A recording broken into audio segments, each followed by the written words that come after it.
Hello guys, so you have made from the part 1 of basic Fume FX tutorial. If you have not watched that, just get back and watch that. And one more thing I want to tell, that we just completed simulation and general tab in our part 1. So in the part 2 we'll go through rendering tabs. So rendering tabs, we don't need to resimulate it, it gets updated in our output preview. So let me just put some basic settings right here so that we can see better from the rendering tab. Okay, let me just down to 0.5, maybe burn rate down to about 8 so that heat production maybe up to just 30, expansion 1.2. Okay, smoke density maybe 0.5. Okay. Before going to rendering tab, let's go to object source. I think that's more important before rendering. So in the object source, we just added the symbol source right here. So you can also remove that or move entry up when you have using multiple sources. So you can use 2 or 3 symbol sources or object sources at once inside of one container. So if you have another simple source as well, you can just add it right here, then that will burn fire as well. So let's select our simple source. So in the object tab, so here we have simple source parameter. There is shape, you can just change that to cylinder or box. The fire shape's gonna change like that. In sphere it'll be from sphere, and in cylinder the fire ignites like from the cylinder. Okay, let me just go ahead and do a simulation so you can see that our fire is burning from a cylinder and rising up. Same as on the box, it's gonna rise up from a box. Okay. Okay. So that's what I just created some settings and it got like that. So playing around more settings, you get more better result. And believe me, after completing this basic part, I'll go ahead and create another tutorial to use these settings to create something like a simple explosions or any flames or something like that. Okay, so let me stop it right now. Let me use cylinder for that. You can also use box, so just cylinder and type volume shell solid. So volume, it's gonna create a volume based source, or shell solid type.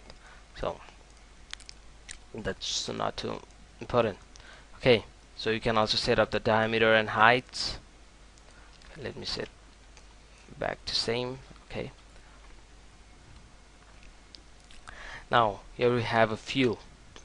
So we had one fuel in our simulation tab as well, and one in the object source. Okay, so object source fuel, we can set the amount. So here we don't find any amount, but we have got some burn rate, so we can set the fuel amount right here. You can set that to less or more, or you can also set that add to voxel channel is disabling that it will just ignore the fuel, then our fire is not going to burn, so just leave that. And map also, when you in simulation tab down there into extra data, there was a fluid mapping.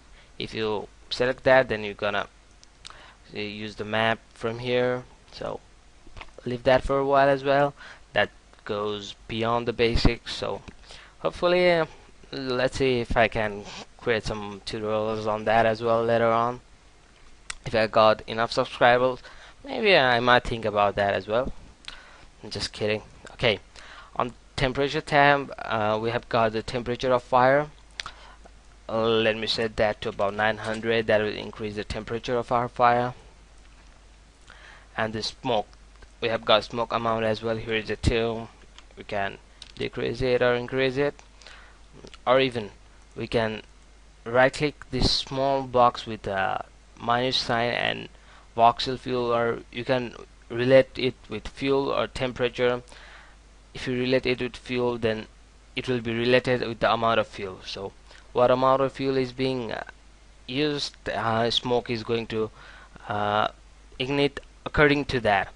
But the amount won't be changed to 100 if your fuel is changed to 100, but how much smoke is going to be ignite from fuel, 100 amount of fuel. um, ah I think I'm making you guys confused, so one more time I'm going to say that um, when you add your smoke to voxel fuel, um, if you set the fuel to 100, then how much smoke is going to be ignite from that amount of fuel, that will be the value of smoke. So the value won't be 100, one more time, won't be 100, but the value will be how much smoke can 100 amount of fuel can ignite. That will be set it. So don't be confused, guys. Okay, and the velocity, you have got some velocity as well, velocity of an object. So fire, about a fire. So it's like that. So or you can also, for the smoke also, you can set the amount that you need, and we have got all map option here for temperature, smoke, so you can set different maps as well, and velocity, about the velocity. So okay, now next thing, let me go to rendering tab now. So on the rendering tab, the most time we are going to spend is on fire and smoke. So we won't mostly be using the fuels, because fuel exactly don't is not visible, so we just see fire and smoke burning. So we have got a color right here, so you can increase the amount of color or decrease it. So you can see that it just directly gets updated in our preview window, so you can just create it big when you are doing right here. If you increase, then our fire is gonna blown out. Okay, so about 0.5 or maybe 0.2. Now here we have got our fire color, so we can set our fire color just simply what color we like, or we can just right click this and go to key mode, so that we get a fire gradient. Now we gotta play with around the colors to get the desired look we want about the fire.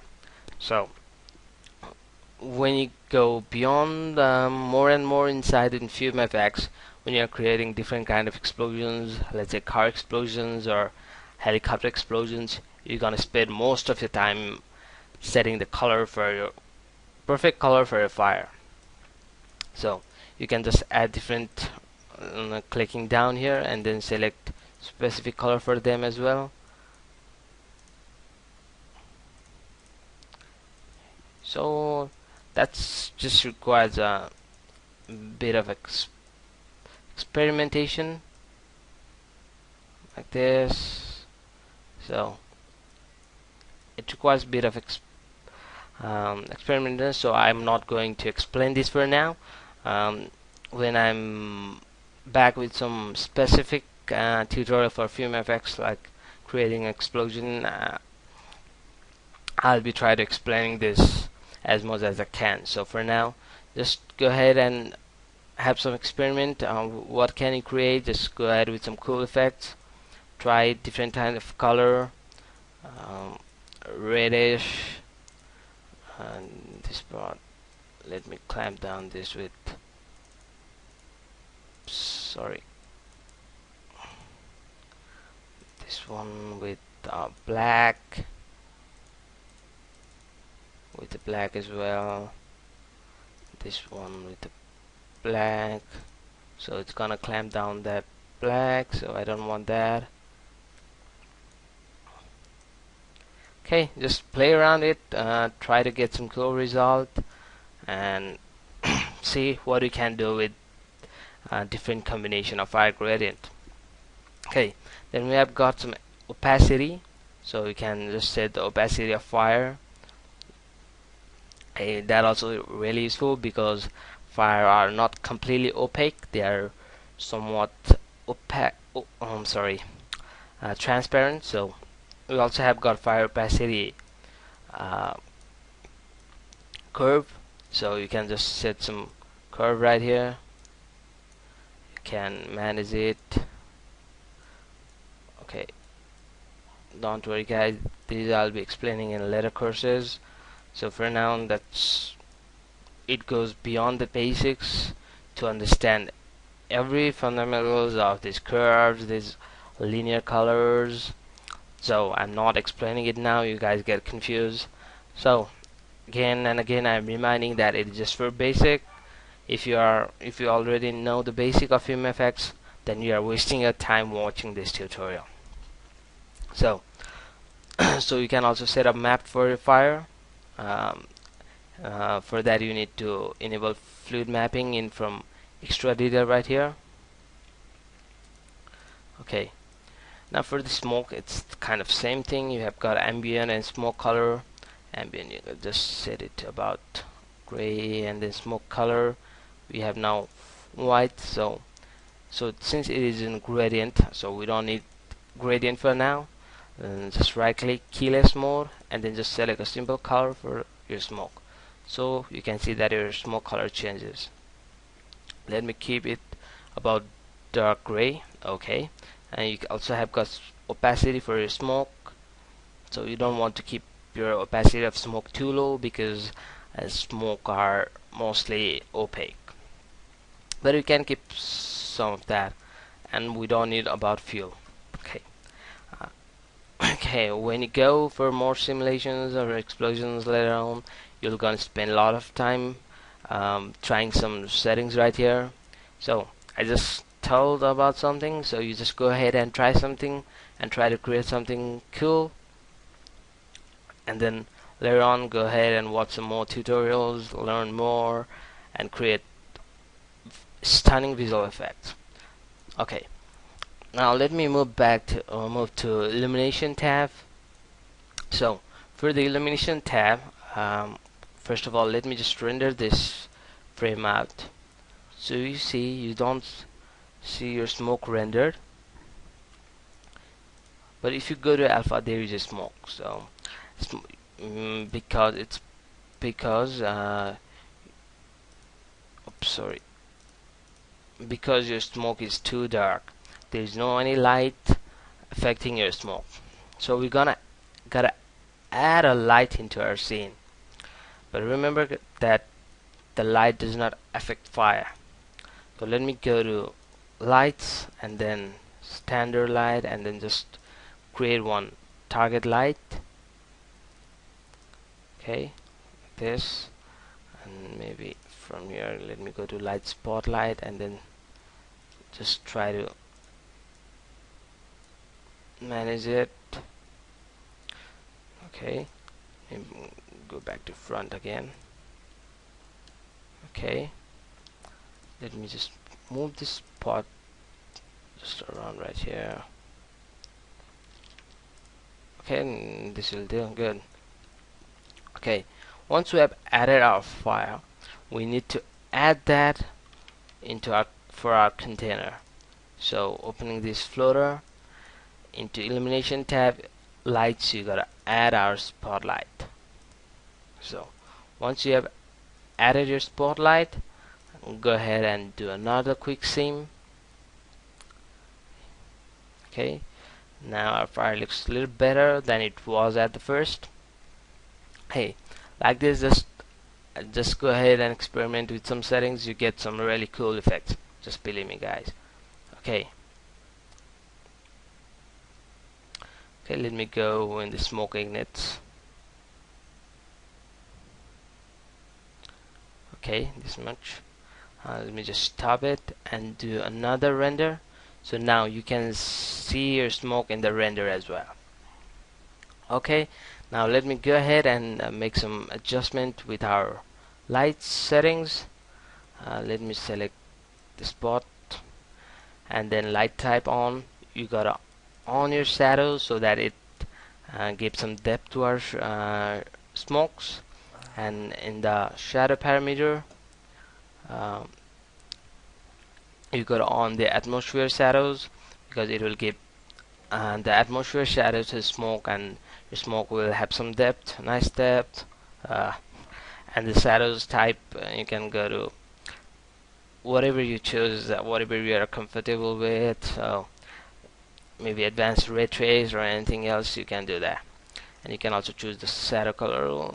Let me just get a little low black. Okay, let me go ahead and do another sim. Okay.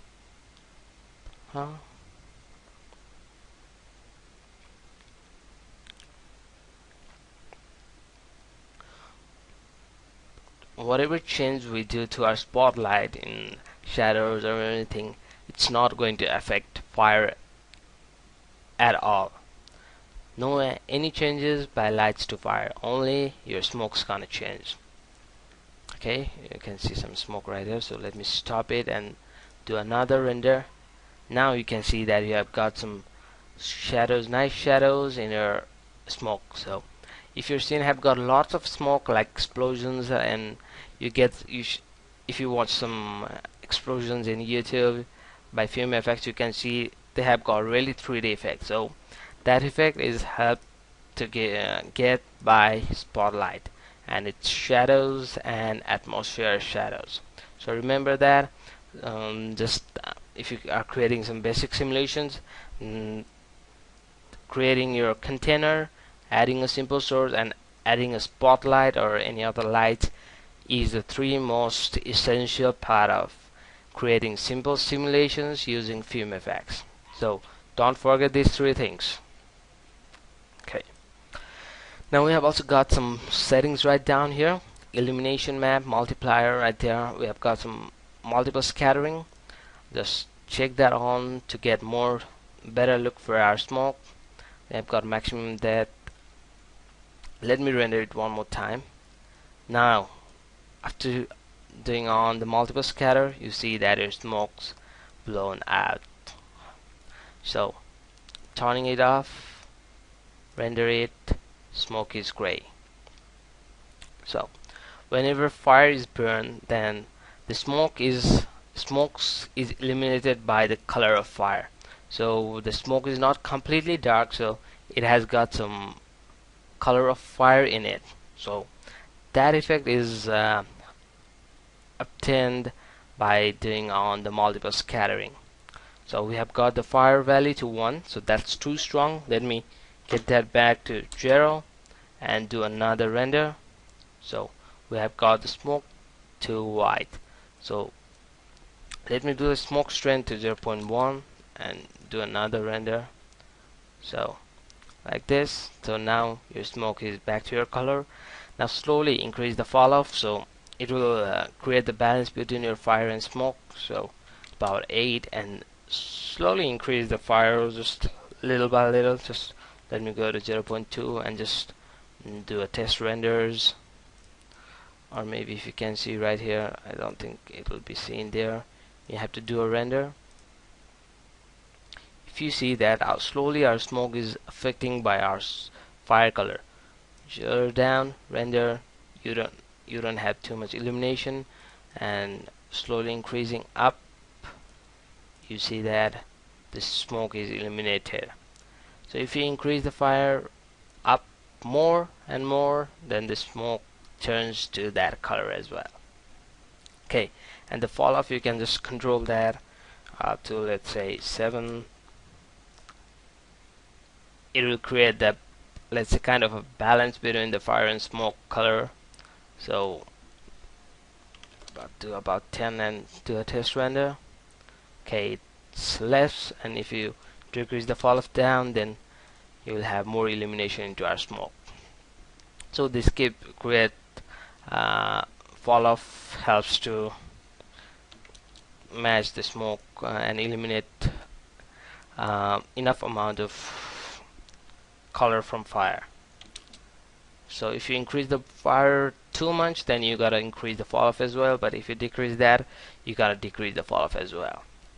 You can even increase the smoke strength, so that'll create the smoke color more dense, and it will illuminate less light from the fire. Okay, so just play around with these settings, you get some cool result. So go ahead, do some simulations right here in the simulation tab, gravity, turbulence, whatever I taught you guys in part 1 and part 2, that's really enough for the first part of using Fume FX. So if you want to go more detailedly, then practice it and just go ahead and do some experiments with these fire colors and the opacity curves, and then multiple scattering values from here around. So go ahead and try that. You can also animate all these values, these fuels, and get some cool results. I think so. Next 20 minutes for part 2. I think it's became about 45 minutes for the basic part. I think that's enough for now. Once you just watch this tutorial, don't forget to subscribe for some other cool tutorials. I'll be creating some explosions using Fume FX on my later tutorial, but I don't think I'll be able to publish that sooner like the part 2. So but don't worry, I'll be publishing that one in a week. So okay, go ahead and try around with Fume FX, create your container, your source, and here are some object source and particle source. I'll be doing that in some other parts later on, so I'm quite busy right now, so I won't be able to explain that. So for the basic settings, that'll be enough. Just try whatever you have learned, just do some experiments, create some cool effects, and you can just render them out from the render settings, range it to 100, and then just set it, and then set output file, maybe choose a format about, don't just go for AVI, your quality will be lost, so go to TIFF or maybe Targa, and then just render frame by frame, and then later on just combine them using After Effects or Premiere Pro, like that. And then when you're doing a final simulation, you gotta decrease this one a little bit, maybe up to 150 or 200 if you have slow machine. About here you can do that.